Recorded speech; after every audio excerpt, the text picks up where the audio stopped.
Cadena del Sol, la radio que se ve. A partir de este momento, en el aire de la radio, Pan y Circo, el verdadero show de las noticias. 2 horas intensas, 2 horas sin filtro, con los protagonistas cara a cara, todas las voces, todas las campanas, información, debate y el pulso real de la actualidad. Esto es Pan y Circo, el show de las noticias. Pan y Circo, el show de las noticias. El show de las noticias. Cadena del Sol, la radio que se ve.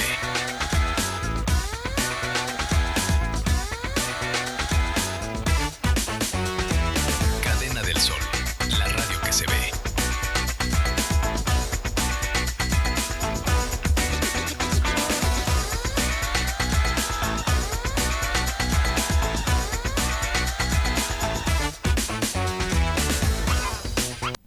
Hoy en Pan y Circo recibimos a integrantes y militantes del colectivo Por Memoria, Verdad y Justicia para conversar sobre una causa que sigue interpelando a la sociedad uruguaya: la búsqueda de verdad, el reclamo de justicia y la importancia de mantener viva la memoria. Una charla necesaria sobre pasado, presente y los temas que aún siguen pendientes. Luciano Umpierres, Majel Altier, bienvenidos a Pan y Circo en esta nueva versión. ¿Cómo están? Muy buen día, muchas gracias.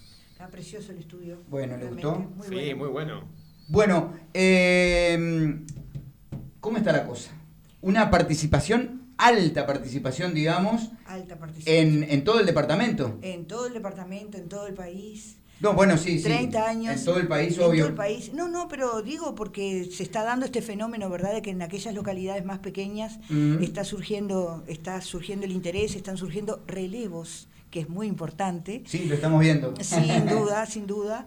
Y bueno, y se están organizando distintas manifestaciones, ya sea a través de una marcha, de un acto, de una instalación, ¿verdad? De sembrar margaritas por todos lados. ¿Sabes que siento que en lugares, en poblaciones pequeñas, creo que ha sido más fuerte el crecimiento? Yo creo que Sí, es relativamente sí. por alguna causa. Por ejemplo, en Punta del Diablo está con una actividad impresionante. Como hablamos, también iba a haber algo en La Esmeralda. Son lugares bien pequeños que se ha aumentado la parte de concientización y de charla, sobre todo, al respecto, Charla, ¿no? sí, nosotros acá en Rocha incluso presentamos el libro de los padres de Mariana, que vino François Graña a presentarlo, y tenemos prevista alguna actividad más para las próximas semanas, o sea que la idea que no quede solamente en la marcha del silencio, en la marcha por los desaparecidos, sino que también haya otras actividades relacionadas con la cultura y con la memoria, ¿verdad? Para estar sosteniendo digamos, este reclamo de memoria, verdad y justicia, tan importante. Luciano, ¿cuántos años tienes? Tengo 21. 21, o sea que no vivenciaste lo que pasó en el Uruguay en esa época. ¿Tienes familiares desaparecidos? No, en realidad no. Tengo algún pariente lejano que fue destituido en su momento de algún trabajo municipal, pero no más que eso. Bueno, pero ahí está. Lo marco, ¿por qué? Porque sin tener familiares, siendo una persona de 21 años, estás militando esta causa. ¿Qué te motivó? ¿O cuál fue el bichito que escuchaste ahí y dices, quiero aprender, quiero saber un poco más al respecto? Bueno, capaz desde lo personal, te cuento, yo en general soy interesado en la historia, yo estudio profesorado de historia, trabajo en el Liceo 1 como profesor de historia además. Ajá. Entonces, digo, en general la historia, y además la historia reciente siempre me convocó mucho, pero además particularmente me parece que la historia debe de estar en ejercicio al futuro en realidad. Y cuando hablamos de memoria, y cuando hablamos de verdad, y cuando hablamos de justicia, sí, hacemos referencia, obviamente, al periodo dictatorial y a los años previos, pero en realidad es un ejercicio de futuro, que tiene que ver con la sociedad que queremos construir, con qué bases la queremos construir, en clave de derechos humanos, diría yo, pero además resignificando lo que pasó, entendiendo lo que sucedió, precisamente para no volver a repetirlo y para no pasar nuevamente por una situación tan catastrófica como fue la dictadura, en términos sociales, en términos económicos y en todos los sentidos, en realidad. Vino bien plantado, ¿eh? Sí. Le trajo bien plantado. Es un compañerazo, realmente, sí. Y te llena además de energía y motivación porque justamente lo que decíamos hoy, ¿no? Lo de los relevos, porque muchos de nosotros ya estamos bastante veteranos, ¿verdad? Sí. Entonces renueva la energía, renueva el compromiso. Como tantas causas a nivel del mundo, porque esta no es única, ¿verdad? Digo, yo qué sé, estamos recordando el Holocausto durante el nazismo, digo, el genocidio armenio, digo, hay tantas causas que motivan que sigamos atendiéndolas, recordándolas, renovando la energía y la motivación para seguirlo reclamando, ¿no? Sí, Sin duda que sí. 30 años de esta marcha, ¿no? 30 años, sí, a nivel del país 30 años, en Rocha menos. Yo he visto, yo he participado varias veces de la marcha y siempre veo esa frase, ¿dónde están? Y otra frase que a mí siempre me llamó la atención es, ¿quiénes transaron? Hubo alguien que transó, hubo alguien, y sigue todo sin tener respuesta, Majela. Tú que sos una persona que ha militado durante muchísimos años al respecto, ¿cuál es tu visión de ese silencio? Y es el silencio de las situaciones muy complejas, ¿verdad? De las situaciones complejas que involucran muchísimos intereses políticos, intereses económicos, desinformación, ¿verdad? E impunidad. Milton, ¿usted quería participar específicamente de...? Sí, porque es un episodio de la historia de nuestro país que además lo viví desde mi generación. Los años previos a la dictadura en sí, la salida de la dictadura, la restauración de la democracia, y realmente nosotros entendemos que es una causa que hay que mantener, que tal vez haya que ampliar, y esa es una visión capaz que yo tengo un poco más, porque también en esa instancia tremendamente dolorosa para el país, de una violencia desatada de todos lados, ¿no? Sin duda que la responsabilidad del Estado es mucho mayor que de los grupos guerrilleros que existieron en ese momento, que estaban en ese momento, pero creo que hay que mirar, la perspectiva histórica debe ser más amplia. También hacía el 18 de mayo, creo que hizo años de la muerte de 4 soldados, que no eran represores ni nada, eran soldados que estaban en un jeep haciendo guardia y que bueno, los mataron también. Capaz que mi visión es ampliar más todo ese tipo de cosas para que no vuelva a pasar ninguna de las cosas que pasaban en ese momento. Uno puede explicar la historia, si tengo un profesor de historia enfrente, la historia es multicausal, obviamente, no se puede atribuir algo solamente a una cosa, son muchas las causas que se le integran y que van interactuando además, ¿no? Y generando otro tipo de cosas, pero yo creo que la visión que tenemos que tener ahora para que las cosas no pasen nunca más, que creo que eso es lo más importante de todo,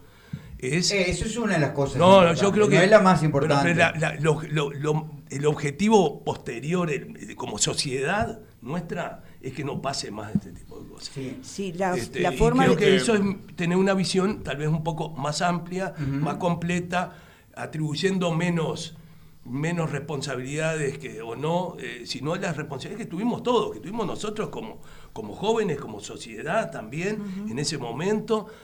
Cada uno de nosotros tuvo, porque yo fui militante estudiantil y tuve tal vez mi parte de responsabilidad en actuar o no actuar. Es decir, la omisión también de alguna manera es parte de la responsabilidad. Lo que pasa es que cuando vivimos en un sistema democrático, supuestamente democrático, porque además antes de era muy frágil en esa época. Era muy frágil porque además vivimos muchísimo tiempo bajo medidas prontas de seguridad.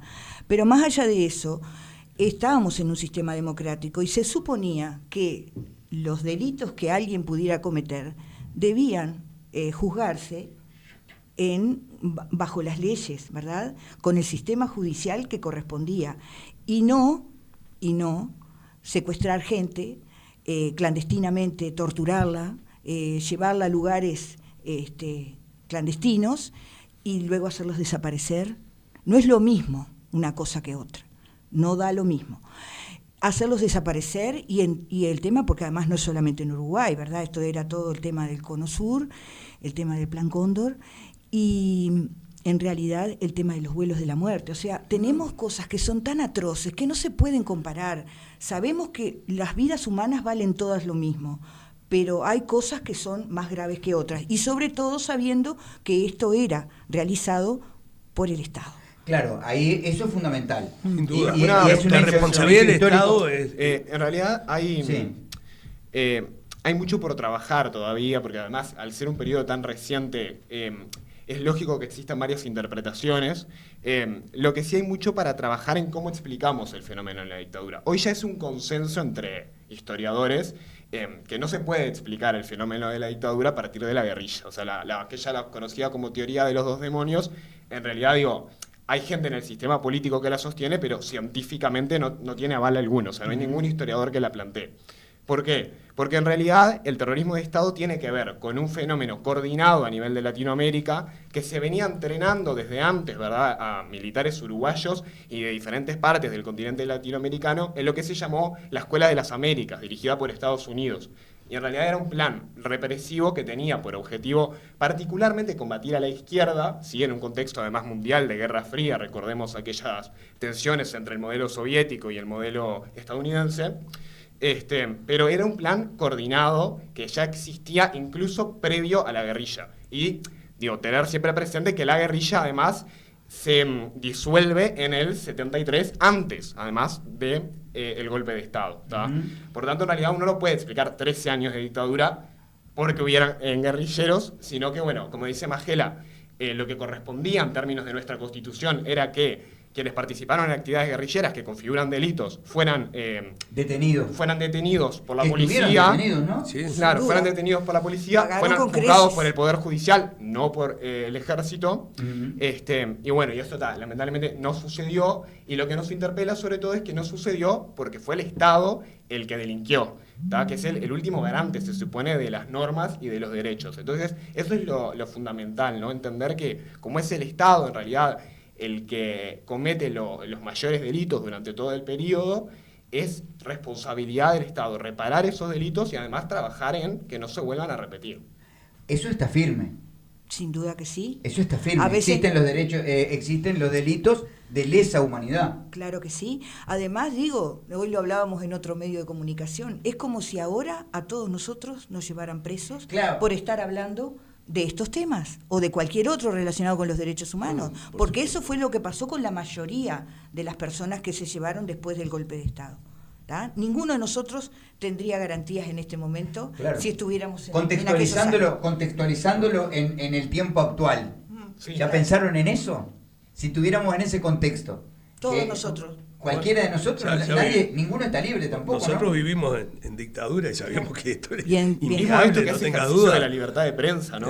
No, sin duda. Ya esto era yo creo eso es indiscutible. Yo lo que digo que no se puede desconocer. No creo en la teoría de los dos demonios ni la estoy defendiendo. Ni digo que la dictadura sea causa de una respuesta a Tupamaro. De todas maneras sería algo desmedido. Yo creo por que ejemplo, genera un caldo de cultivo donde en una sociedad muy democrática como la uruguaya, capaz que eso no pasa en otros lugares. Argentina tuvo permanentemente una historia de golpe de Estado de todos lados. Ahora, entonces... Chile también. Entonces lo que era la doctrina de la seguridad nacional y todo lo demás, el entrenamiento de militares y todo, entraba perfectamente en esas sociedades. En la nuestra, con una tradición democrática importantísima, fíjate que lo que tuvimos fue un golpe de Estado en el 33, creo que fue, donde fue un golpecito de Estado, porque fue una cosa muy rara.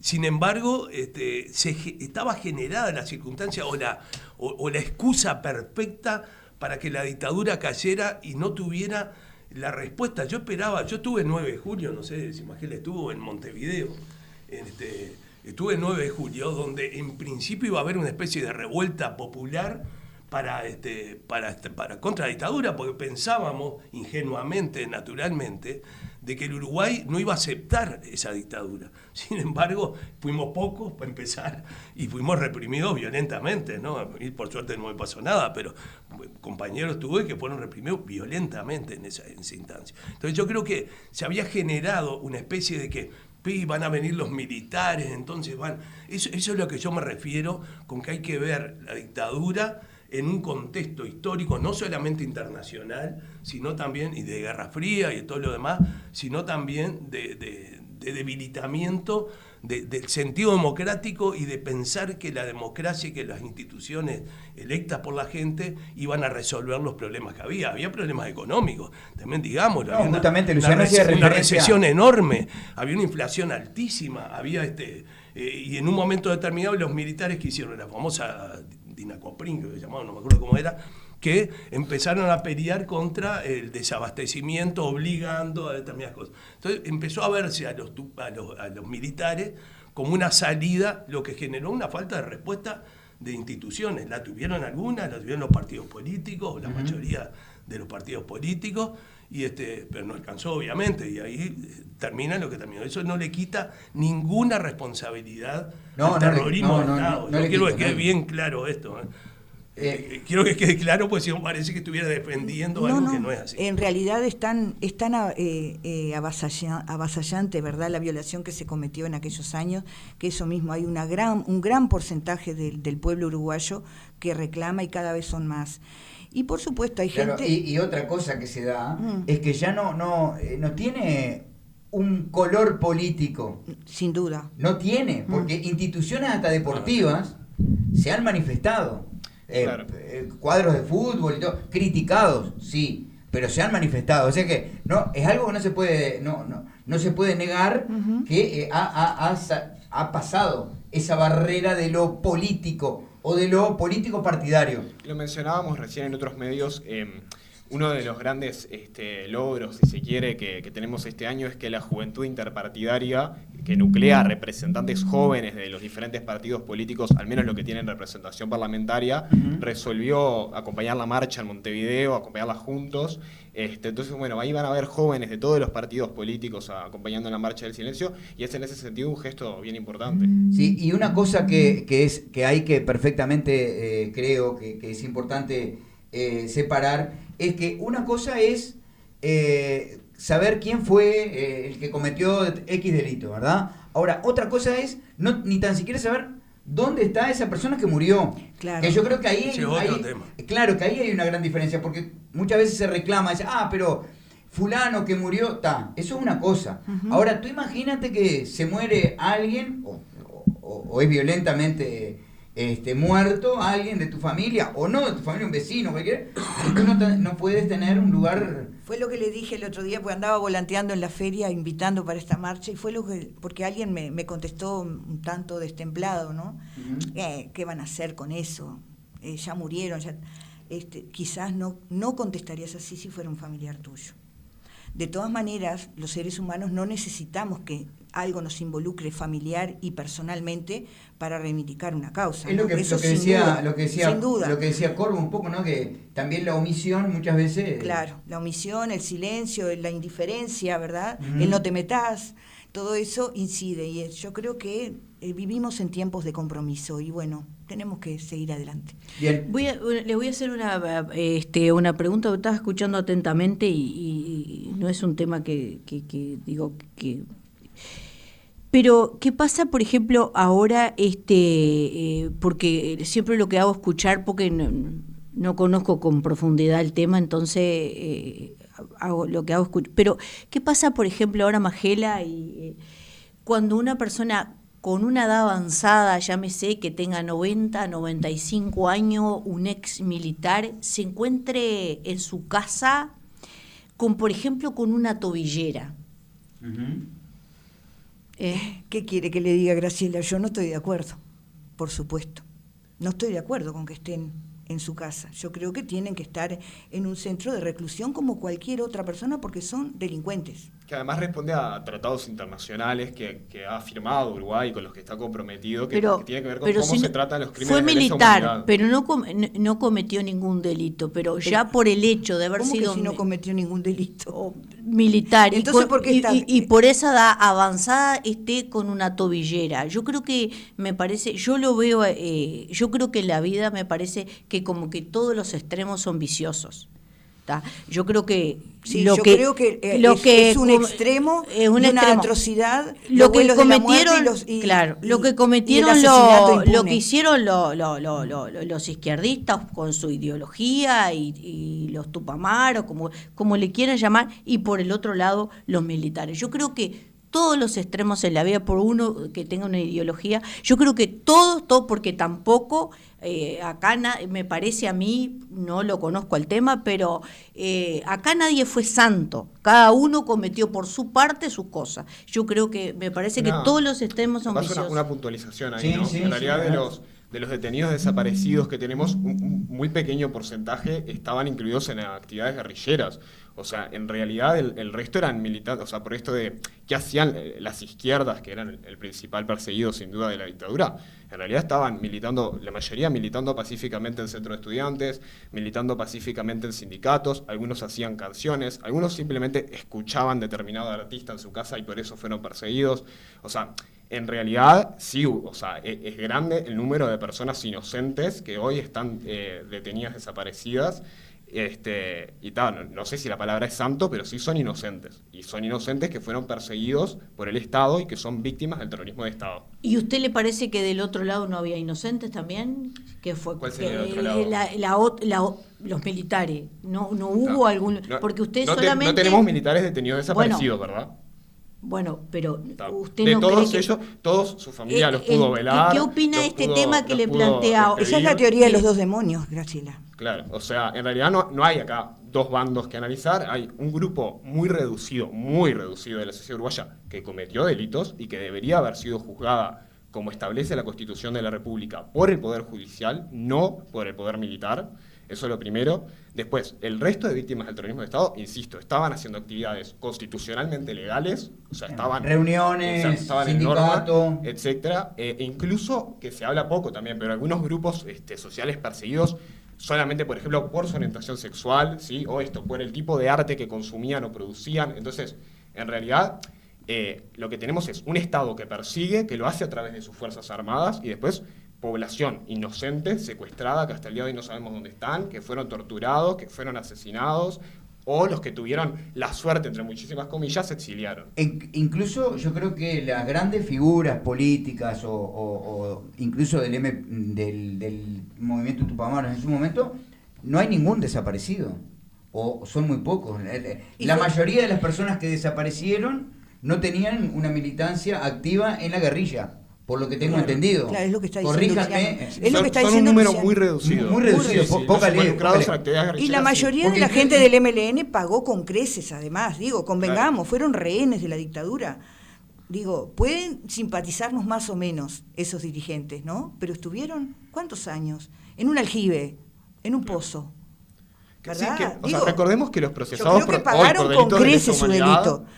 Seguramente si los hubieran juzgado como corresponde, ni siquiera hubieran tenido ese tipo de tratamiento. Y que además los procesados por delitos no corresponde, el Poder Judicial no juzga con tortura. Perfectas en comparación a las condiciones en las que estuvieron los tupamaros, si se quiere hablar de los tupamaros, que estuvieron presos.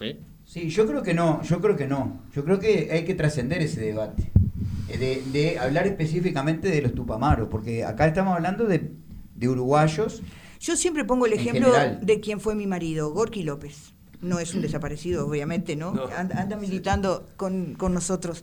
Pero Gorky López era un muchacho joven de 19 años que fue preso más de 4 años por volantear contra él. Ya sé que era comunista, integraba la UJC, pero en ese momento la UJC era legal, ¿verdad? Era legal y cuando está el golpe de Estado sale a volantear frente a un liceo. Y nunca tuvo actividad armada, ¿no? Y ni nunca el Partido tuvo, Comunista ni la UJC. no manejó nunca ni siquiera un revólver, ni una escopeta para matar un animal, nada.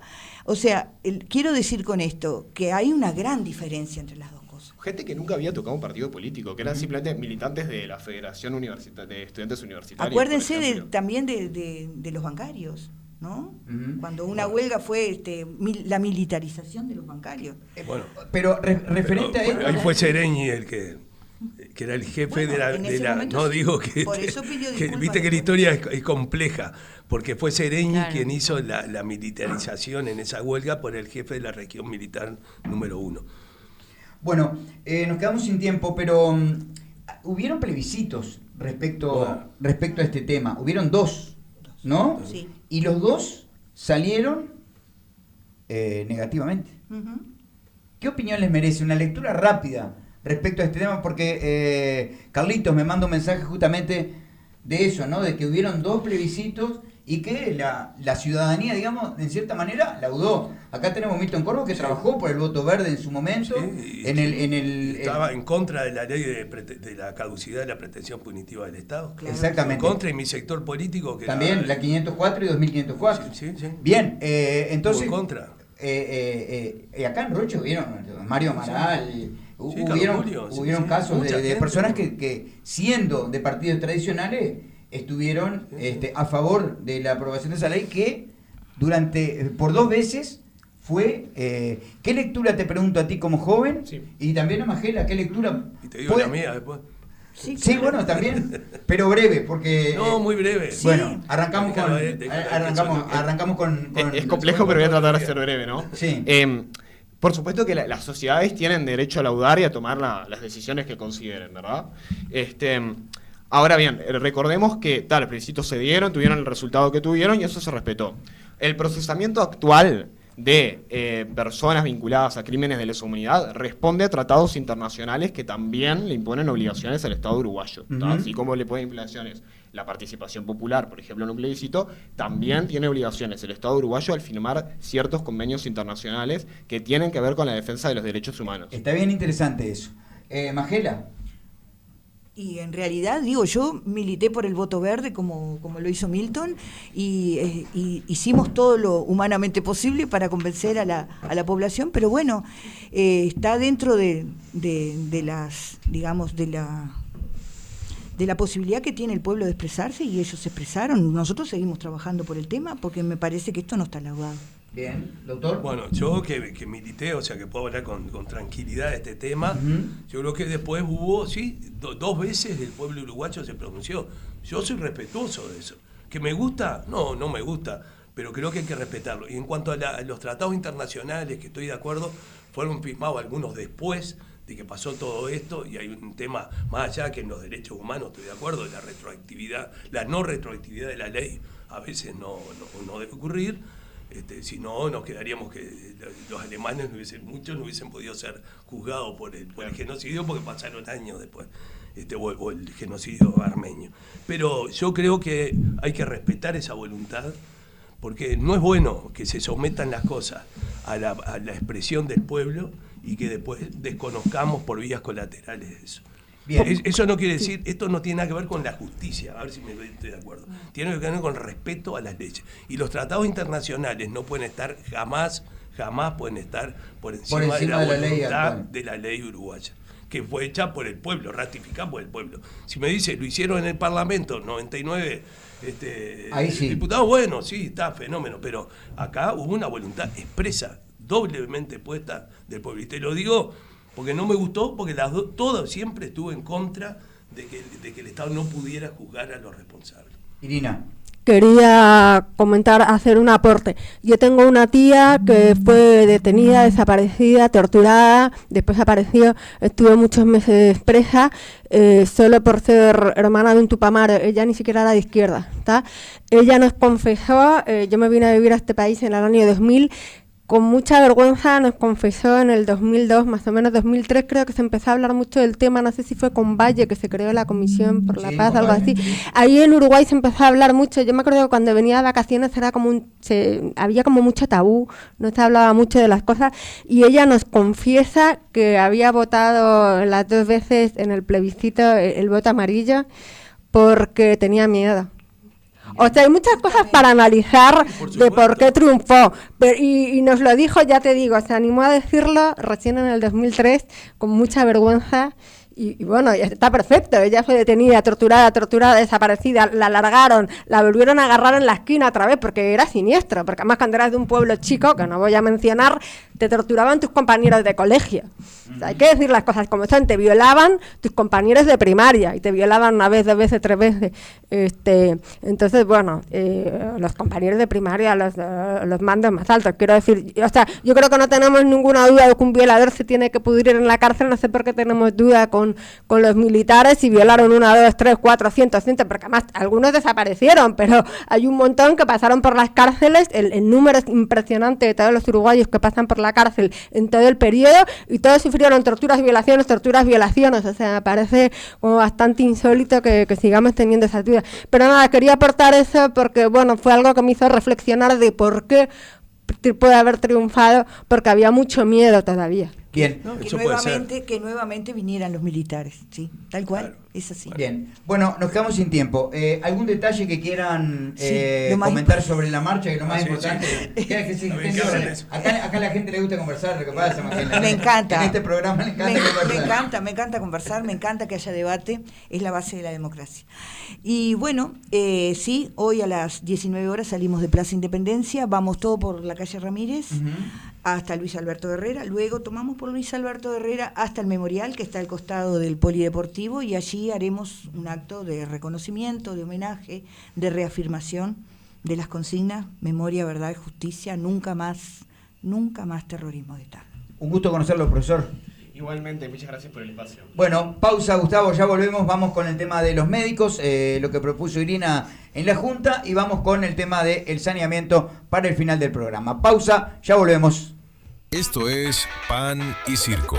Hacemos una pausa y ya volvemos con más análisis, más voces y todo lo que está pasando. No te muevas, no te muevas.